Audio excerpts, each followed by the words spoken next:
하나님 말씀 구약 성경 창세기 12장. 창세기 말씀 보겠습니다. 한 두 군데 찾을 건데요. 창세기 12장 말씀 보시기 바랍니다. 창세기 12장 4절에서 9절입니다. 창세기 12장 4절에서 9절.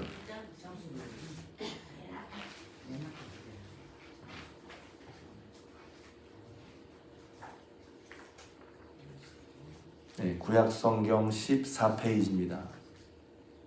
구약성경 14페이지 창세기 12장 4절에서 9절 말씀.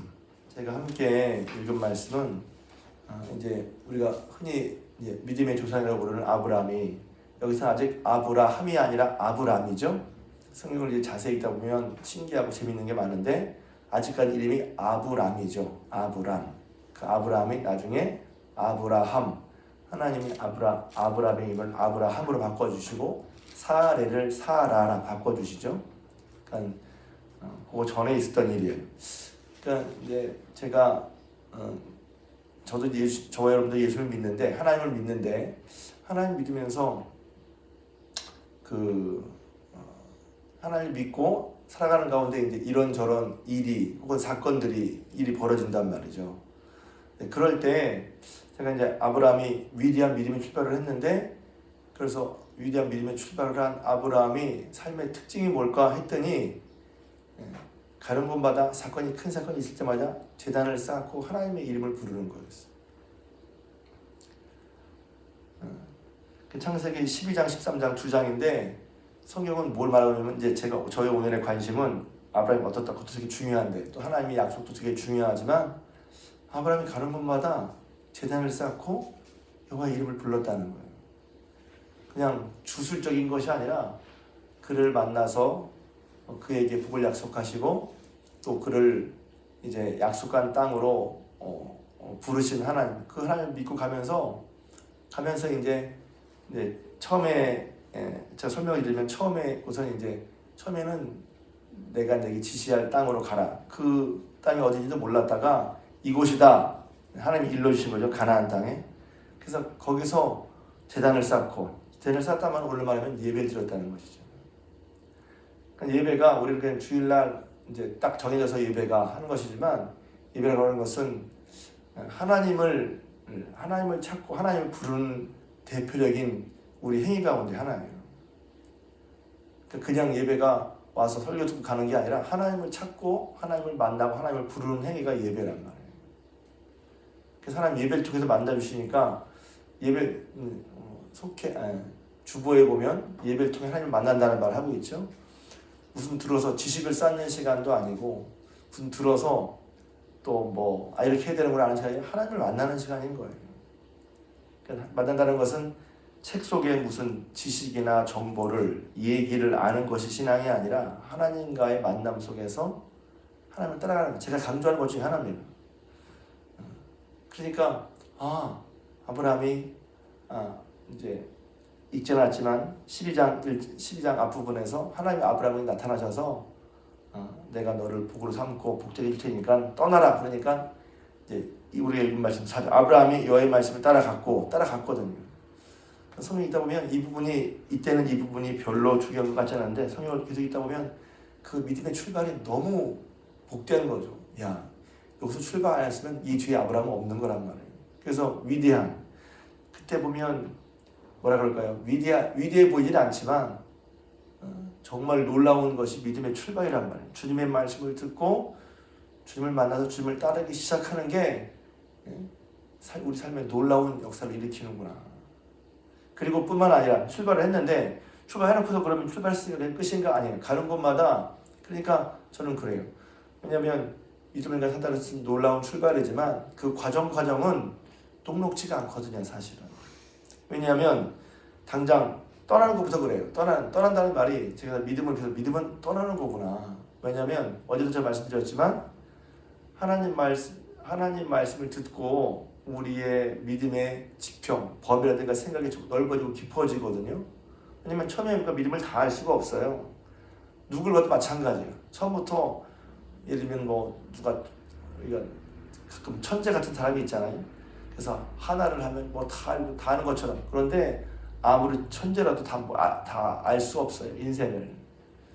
그래서 송아무개라고 유명한 친구가 있잖아요. 어릴 때부터 천재에 대해서 물리학. 근데 머리는 천재지만 사람들 사이의 관계라든가 인생이라든가 그건 잘 모르거든요. 그런 것처럼 다 알 수가 없죠.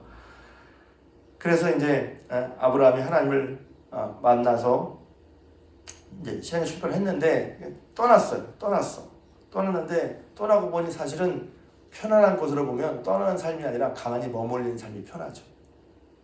사람은 정착과 안정을 바라잖아요. 그러니까 떠나는 건 계속 떠나야 돼. 집에 거주하는 게 편하지 맨날 텐트 치고 떠나는 게 편하겠어요? 근데 여기서 보면 아브라함은 하나님의 말씀에 따라 떠나는 생활을 했다는 것이죠. 기억하십시오. 신앙은 내가 편한 곳에 머무르는 것이 아니라 하나님의 말씀에 따라 떠나는 거예요. 하나님의 말씀에 따라 계속.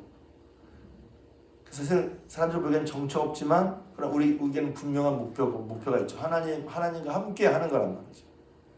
그러니까 사실 아브라함에게 편안한 것은 자기가 태어난 본토, 친척, 아버지 집에 있는 거예요. 편안하죠. 근데 하나님은 거기서 아브라함을 떠나라고 하셔서 아브라함은 그래서 유명한 말씀이 4절 이에 아브라함이 여호와의 말씀을 따라갔고 자기 생각대로 하는 것이 아니라 하나님의 말씀을 따라갔다는 거예요. 그 말씀을 따라가는 삶이 생각해보세요.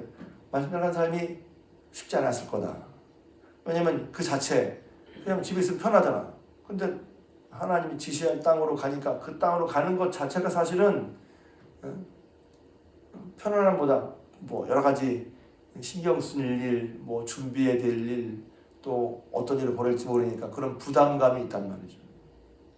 그러니까 분명히 하나님이 나타나셔서 말씀하시고 약속을 따라간 아브라함이지만 그런 것보다 하나님을 부르다는 얘기 계속 나오는 거예요. 기다리지 않고. 왜 그랬을까?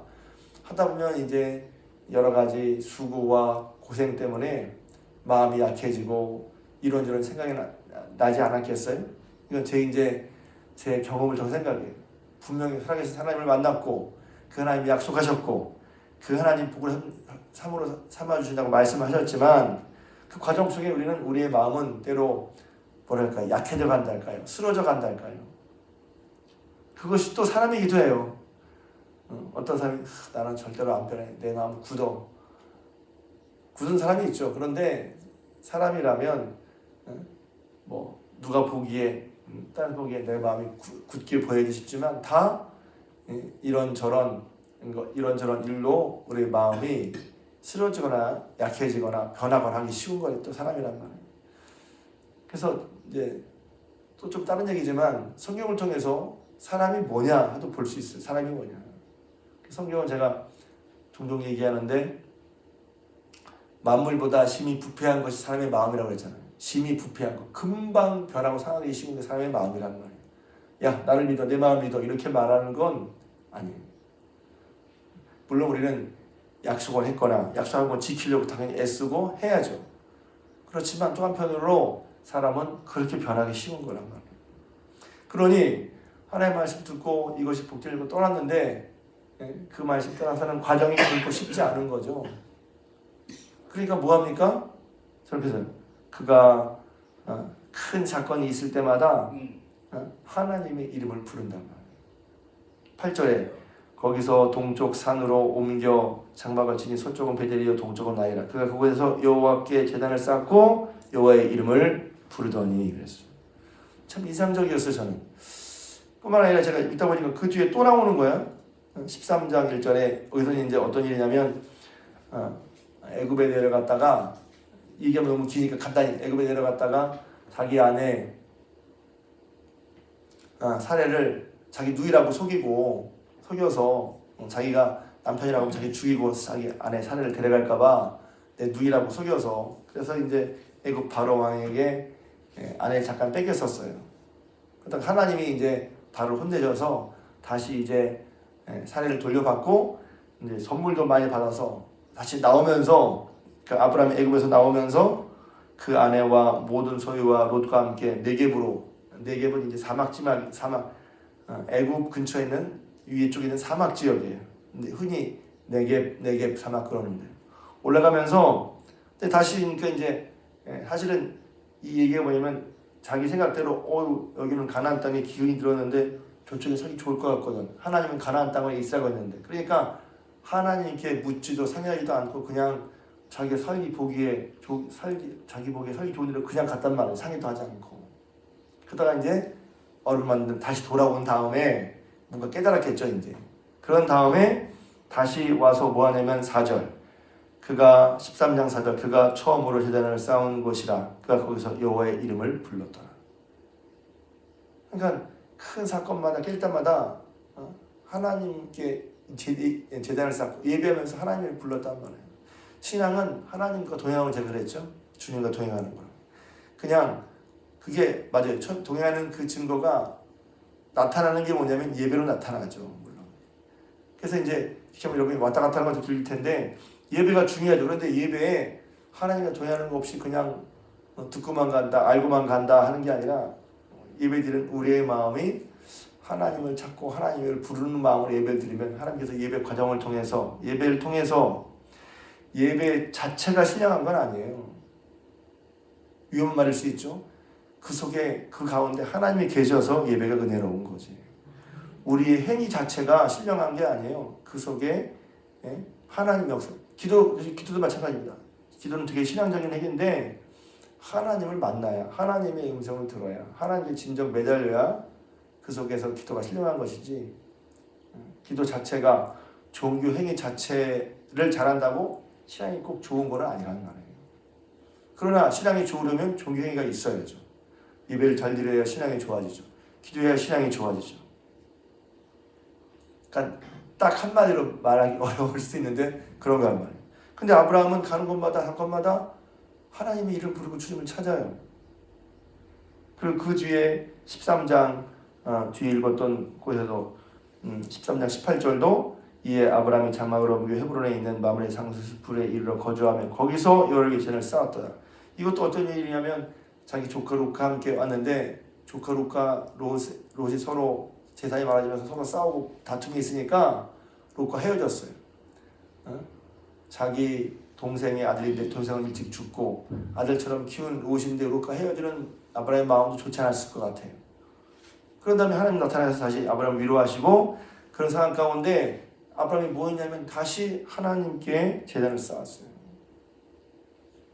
그래서 아브라함이 믿음의 조상으로 출발해서 가는 과정 가운데 우리는 믿음을 살면은 이제 보통 이런저런 일이 없을 거라고 생각하는데 자세히 보면 믿음을 출발한 다음에 좀 표현이 그렇지만 아브라함은 산전, 수전, 공중전을 다 겪어요. 그게 뭐냐면 아직 아브라함도 믿음이 온전치 않고 또 실수도 있고 또 여러 가지 상황도 생기니까 말입니다. 근데 그때마다 아브라함이 그런 과정을 거치면서 결국은 이제 제가 생각한 건 성장하거든요. 믿음이 자라난단 말이에요. 근데 믿음이 자랄 때 중요한 건 뭐냐면 우리 믿음이 자라난다 그러면 잘못한 것도 없고 늘 잘하고 실수도 없고 어려움도 없는 것이라고 생각하는데 그렇지 않다는 것이죠. 그러면 그런 이런저런 사건과 또 여러 가지 일들 또 어떤 실수 이런 속에서 그래도 아브라함이 믿음이 자란단 말이죠. 혹은 믿음의 조상으로서 이제 탈락하지 않고 계속 있단 말이에요. 왜 그럴까? 그것은 예배에 보는 거예요. 예배. 가는 것마다 하나님의 이름을 부르고 제단을 쌓았단 말이에요. 비밀 같은 거죠. 우리가 비밀이 뭐냐면 우리가 다 아는데도 아는 게 아닌 거야. 예배를 하나님을 부르는 게 이런 놀라운 삶에 이런 은혜가 있구나. 그리고 믿음으로 사는 삶이 결코 호락호락하지가 않죠. 그러니까 거기서 위로를 받으려면 어떻게 해요? 그래서 제가 이제 뒤에 보면 하나님이 아브라함 위로하실 때도 늘 하나님 방법이 있어요. 아브라함 일어나봐라. 저 별들 좀 봐라. 이거 제가 종종 하는 얘기죠. 가끔 별들 봐라. 야, 네 자손을 저 별들처럼 만들어줄 거야. 직접 눈으로 보게 하시면서. 그래서 제가 군대 있을 때 별 보면서 야, 저 별을 아브라함도 봤겠지? 이렇게 그러잖아요. 저 별 아브라함도 봤겠지. 그러게 저도 별을 보면서 아브라함이 별을 보면서 마음의 위로를 받고 하나님을 다시 믿은 것처럼, 약속을 믿은 것처럼 그렇게 우리에게 다시 하나님 일을 부르 하나님 함께하면서 믿음의 삶을 살아 때로 지치고 고단하고 마음에 약해진 우리를 다시 추스리는데 내가 추스리는 게 아니라 나 혼자 스스로 추스려야지가 아니라 하나님의 이름을 부르며 예배를 드리며 했다는 거예요. 그것이 우리의 믿음으로 하나님 우리를 부르셔서 믿음의 길을 걸어갈 때 이런저런 사건이나 상황이나 또 믿음의 삶을 살 때 이런저런 마음의 고초라든가 있을 때 계속 우리가 주님을 따라가는 힘 혹은 위로 혹은 능력을 얻는 거란 말이죠. 그래서 저와 여러분들이 기도도 마찬가지죠. 예배도 마찬가지고 내 삶에 이런 문제가 있네. 왜 나는 믿음에 이런 문제가 있을까? 그건 그렇게 하는 거 아니에요. 아브라함을 보세요. 그래서 우리 시대로 생각하지 말고 저는 처음에 지금도 그런 게 있어요. 잘 믿으면 문제가 없다고 생각하는 생각이 있어. 그런 것도 있죠. 근데 잘 믿어도 문제가 있을 수 있어요. 그래서 어떤 면에서 문제가 있고 없고는 딱 떨어지는 말하자 문제가 있고 없고는 잘 믿는 것과 하면 상관이 없어요. 그럼 왜 믿어요? 무슨 믿어요? 우리가 믿는 건 내가 잘 믿어서 아무 일도 없고 잘 되길 바라는데 그러면 이제 거기서 이제 성경이 말하는 바 신앙의 본질, 믿음의 본질은 뭐냐면 그래서 물론 하나님이 어떤 분이냐 하는 것을 보여주시기 위해서 우리를 잘되게 해주시죠. 근데 하나님 어떤 이유 때문에 그렇지 않을 수 있다는 거예요. 그러니까 하나님을 알고 이해하는 게 필요하죠. 그러니까 대표적인 예가 여러분 대표적인 예가 누구냐면 바울이에요. 예수님이에요. 그리고 요업이에요.